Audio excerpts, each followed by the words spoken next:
Assalamualaikum warahmatullahi wabarakatuh. Saya Siti Adawiyah sebagai mahasiswi Sekolah Tinggi Ilmu Tarbiyah Sirojul Falah.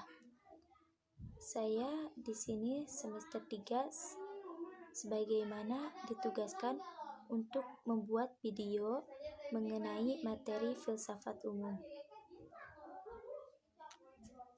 Baiklah, di sini saya akan sedikit membahas tentang filsafat umum.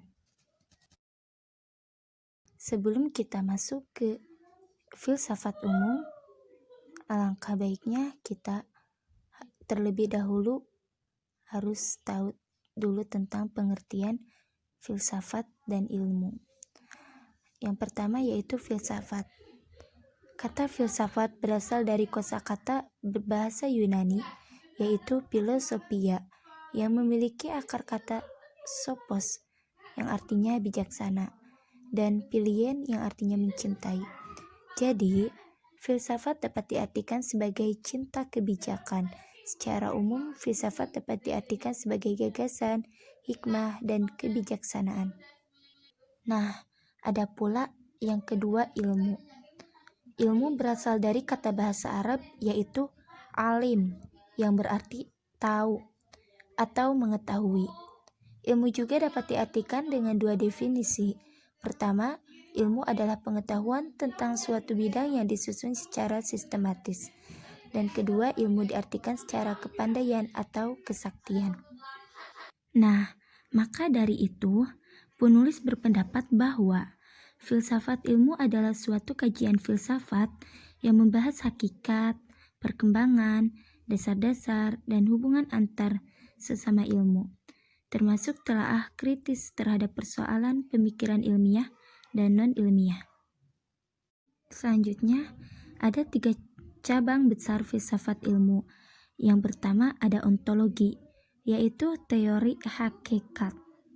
Hakikat benda, realitas, dan sesuai penampakan. Lalu yang kedua epistemologi, yaitu teori pengetahuan. Hakikat, cara memperoleh, dan sumber pengetahuan dan logika berpikir.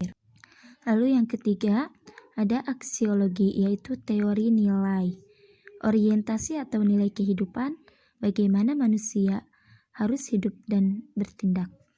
Nah, filsafat ilmu itu mencakup kepada 3, yang pertama ontologi, yang kedua epistemologi, dan yang ketiga aksiologi. Lalu ontologi itu apa? Ontologi yaitu membahas apa yang ingin kita ketahui, seberapa jauh kita ingin mengetahui. Lalu mempelajari teori tentang ada. Dan yang kedua epistemologi. Epistemologi ini membahas bagaimana cara kita mendapatkan pengetahuan tentang objek tertentu. Dan mempelajari teori tentang pengetahuan atau teori pengetahuan. Dan yang ketiga ada aksiologi, yaitu mempelajari teori tentang pengetahuan atau teori pengetahuan dan mempelajari teori tentang nilai. Lanjut pembahasan tentang ontologi ilmu, yaitu esensi pengkajian ilmu. Ontologi dalam bahasa Inggris ontology berakar dari bahasa Yunani on berarti ada dan ontos berarti keberadaan. Jadi, ontologi adalah pemikiran mengenai yang ada dan keberadaannya.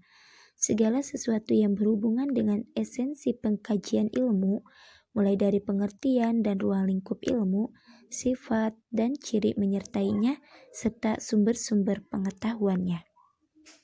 Untuk selanjutnya, ada epistemologi ilmu, atau cara mendapatkan ilmu. Secara etimologis, epistemologi berasal dari kata bahasa Yunani, yaitu episteme, yang berarti pengetahuan atau ilmu pengetahuan, dan logos juga berarti pengetahuan. Jadi, epistemologi berarti pengetahuan mengenai pengetahuan yang sering disebut pengetahuan. Persoalan sentral epistemologi adalah mengenai persoalan apa yang kita ketahui dan bagaimana cara mengetahuinya. Lalu yang terakhir ada aksiologi, yaitu nilai ilmu pengetahuan. Istilah aksiologi berasal dari kata Yunani, yaitu kata axios dan logos. Axios artinya nilai atau sesuatu yang berharga. Logos artinya akal, teori. Jadi, aksiologi artinya teori tentang nilai, penyelidikan mengenai kodrat, kriteria, dan status metafisik dari nilai. Yang terakhir ada manfaat mempelajari filsafat ilmu. Yang pertama, semakin kritis dalam bersikap ilmiah dan aktivitas ilmu atau keilmuan. Lalu menambah pemahaman yang utuh mengenai ilmu dan mampu menggunakan pengetahuan tersebut sebagai landasan dalam proses pembelajaran dan penelitian ilmiah. Lalu memecahkan masalah dan menganalisis berbagai hal yang berhubungan dengan masalah yang dihadapi. Kemudian mempertanggungjawabkan keilmuan secara logis rasional. Lalu memecahkan masalah keilmuan secara cerdas dan valid. Dan yang terakhir berpikir sintesis aplikatif lintas ilmu konstekstual. Mungkin hanya ini yang dapat saya sampaikan. Kurang dan lebihnya saya mohon maaf. Wassalamualaikum warahmatullahi wabarakatuh.